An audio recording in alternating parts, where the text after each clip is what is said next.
சந்திப்பின் கண்ணாடி. அத்தியாயம் 1. தூசு படிந்த பரண் அறையின் புதிர்.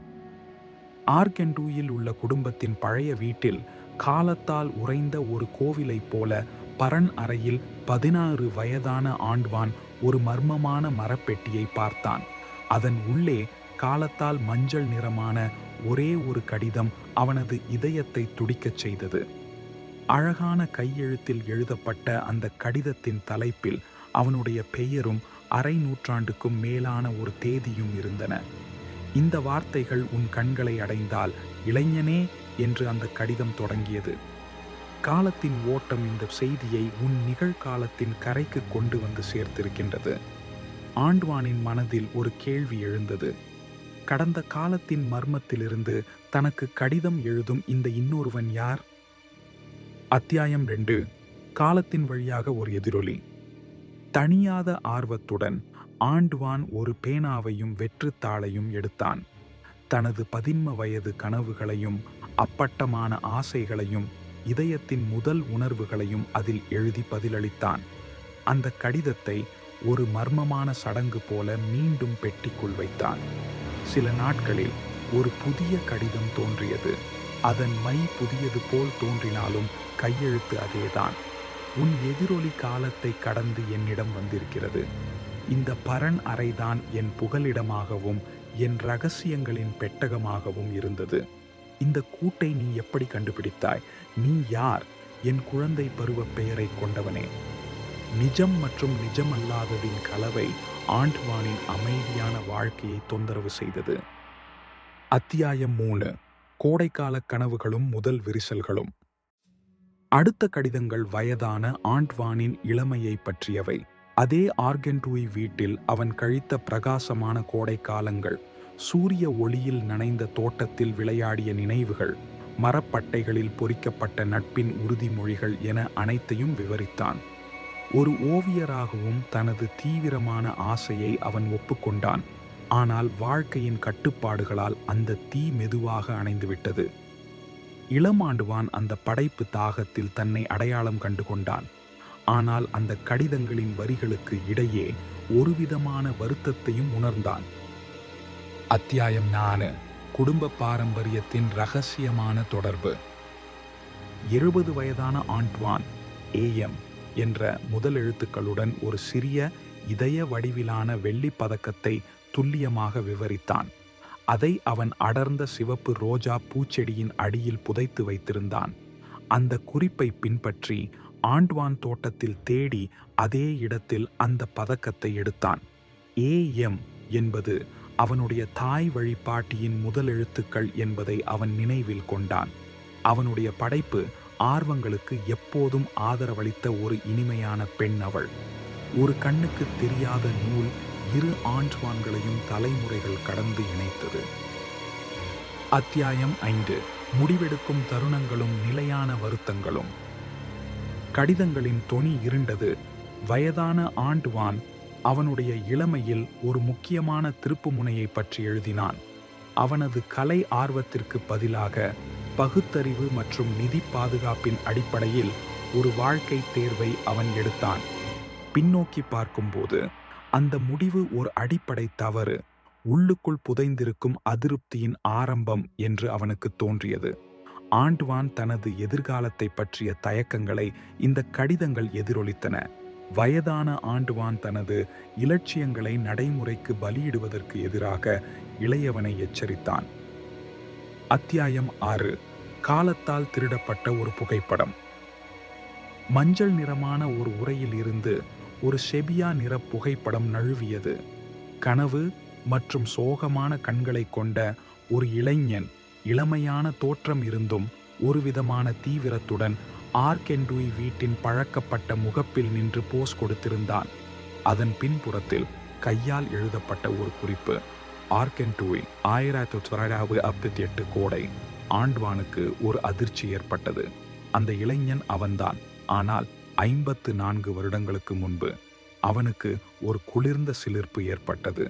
இது எப்படி சாத்தியம்? வயதான ஆண்ட்வான் தனது 16 வயதின் கோடை காலத்தை பற்றி மென்மையான கசப்புடன் பேசினான். அது வளர்ந்து வரும் நம்பிக்கைகளின் மற்றும் முதல் காதல் உணர்வுகளின் ஒரு பருவம். அத்தியாயம் 7. இதயத்தின் வடுக்களும் நெருக்கமான நம்பிக்கைகளும். 70 வயதான ஆண்ட்வான் தனது காதல் கதையை பற்றி அதிகம் வெளிப்படுத்தினான். பழைய மாமரத்தடியில் உள்ள கல் பெஞ்சில் எஸ் என்று பொறிக்கப்பட்ட சோஃபியாவை பற்றி அவன் பேசினான். அவர்கள் சந்தித்த தருணங்கள், கிசுகிசுத்த காதல் வாக்குறுதிகள், பின்னர் ஒரு தவறான புரிதல், ஒரு துரதிர்ஷ்டவசமான வார்த்தை, ஒரு பிடிவாதமான மௌனம் என அவனுடைய ஆரம்பகால காதல் முடிவுக்கு வந்ததை கூறினான். அந்த இழப்பின் நிரந்தரமான வலியை பற்றி விவரித்தான். பல வருடங்களாக சோஃபியாவை தேடியும் அவளால் அவளை கண்டுபிடிக்க முடியவில்லை என்று ஒப்புக்கொண்டான். இந்த கடிதங்கள் இளம் ஆண்ட்வானை கலங்கடித்தன. அன்பு எவ்வளவு மதிப்புமிக்கது மற்றும் உடையக்கூடியது என்பதை அவன் உணர்ந்தான். அவன் ஒரு பழைய குடும்ப புகைப்படத்தை நினைவு கூர்ந்தான். அதில் பிரகாசமான புன்னகையுடன் இருந்த ஒரு இளம் பெண் வெகு காலத்திற்கு முன் தூர இடத்திற்கு சென்ற சோஃபி என்ற ஒரு தூரத்து அத்தை என்று குறிப்பிடப்பட்டிருந்தாள். அத்தியாயம் 8. காலத்தின் சுமை மற்றும் எதிர்காலம் குறித்த கேள்விகள். அடுத்த கடிதங்கள் காதல் மற்றும் தொழில் வாழ்வில் ஏற்பட்ட ஏமாற்றங்களுக்கு பிறகு வயதான ஆண்ட்வானின் வாழ்க்கையை விவரித்தன. ஒரு வழக்கமான அலுவலக பணி, அவனுடைய கனவுகளால் ஏற்பட்ட வெற்றிடத்தை ஒருபோதும் நிரப்பாத ஒரு மாயை போன்ற நிதிய பாதுகாப்பு என அனைத்தையும் விவரித்தான். ஒரு அன்பற்ற திருமணம், நேசித்த குழந்தைகள், ஆனால் அவர்களுடன் ஆழமான தொடர்பு இல்லாத ஒரு வாழ்க்கை. இந்த வரிகளுக்கு இடையே ஒரு படிப்படியான தனிமை தோன்றியது. இந்த விவரிப்பால் ஈர்க்கப்பட்ட இளம் ஆண்டுவான் வயதான ஆண்டுவானிடம் தனது எதிர்காலத்தை பற்றி விசாரித்தான். நான் எந்த தவறுகளை தவிர்க்க வேண்டும்? நான் எந்த முடிவுகளுக்கு வருத்தப்படுவேன்? எனக்கும் இந்த கசப்பு கிடைக்குமா? வயதானவனின் பதில்கள் மிகவும் எச்சரிக்கையாக இருந்தன. நான் உனக்கு ஒரு பாதையை வரைய முடியாது இளைஞனே. ஒவ்வொரு வாழ்க்கையும் தனித்துவமானது. ஆனால் உன் இன்றைய ஆர்வங்களின் துடிப்பை நினைவில் கொள். மாயை போன்ற பாதுகாப்பின் பெயரால் அவற்றை ஒருபோதும் பலியிடாதே. உண்மையான காதல் ஒரு அரிய புதையல். அதை அகங்காரத்தால் அல்லது தயக்கத்தால் தப்பிவிட விடாதே. அவனுடைய சொந்த மரணத்தின் சூழ்நிலையை பற்றி அவன் அமைதியாக இருந்தான். காலத்தின் விரைவு மற்றும் ஒவ்வொரு கணத்தையும் ரசிக்க வேண்டியதன் அவசியத்தை மட்டுமே வலியுறுத்தினான். அத்தியாயம் 9. ஒரு உரையாடலின் முடிவு மற்றும் ஒரு வாழ்வின் எதிரொலி. கடைசி கடிதம் வந்தது. நடுங்கும் வார்த்தைகள், உணர்ச்சியுடன் நிரம்பியவை. என் மீது திரை விழுகிறது இளம் ஆண்ட்வானே. என் எதிரொலிகள் உனக்கு வெளிச்சம் அளித்திருக்கும் என நம்புகிறேன். உன் பாதை உனக்கே உரியது என்பதை நினைவில் கொள். என் வருத்தங்களின் அடிப்படையில் உன் வாழ்க்கையை உருவாக்காமல் உன்னுடைய சொந்த இலட்சியங்களால் அதை வடிவமை. பின்னர் ஒரு கனமான மற்றும் உறுதியான அமைதி. வேறு கடிதம் வரவில்லை. ஆண்ட்வான் புறன் அறைக்கு திரும்பினான். இதயத்தில் ஒரு வெற்றிடம். வயதான ஆண்ட்வான் அவனிடம் கூறிய அனைத்தையும் அவன் நினைத்தான். அவனுடைய இழந்த காதல், தொழில்முறை ஏமாற்றங்கள், அவனுடைய கனவுகளின் மெதுவான அழிவு.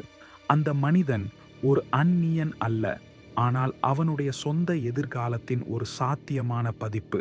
காலத்தின் குழப்பத்திலிருந்து வந்த ஒரு எச்சரிக்கை என்பதை அவன் புரிந்து கொண்டான். அவனுடைய மரணத்தின் கேள்வி தொங்கியிருந்தது, ஆனால் அந்த மௌனத்தில் வாழ்வின் முடிவையும் தீவிரமாக வாழ வேண்டிய அவசரத்தையும் அவன் உணர்ந்தான். அத்தியாயம் 10. இறுதி வெளிப்பாடும் வழிவகுக்கும் பாதையும்.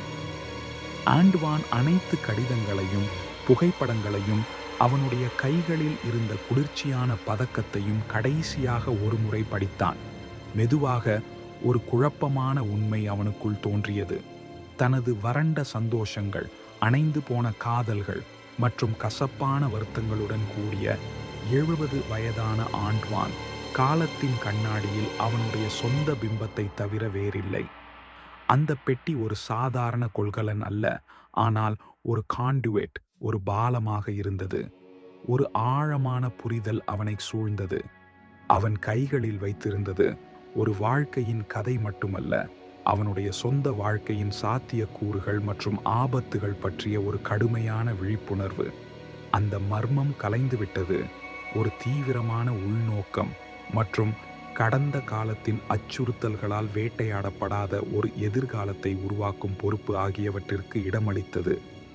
அவன் இப்போதுதான் நடத்திய உரையாடல் தனக்குள்ளேயே நடந்த ஒரு நெருக்கமான உரையாடல் என்பதை உணர்ந்தான்.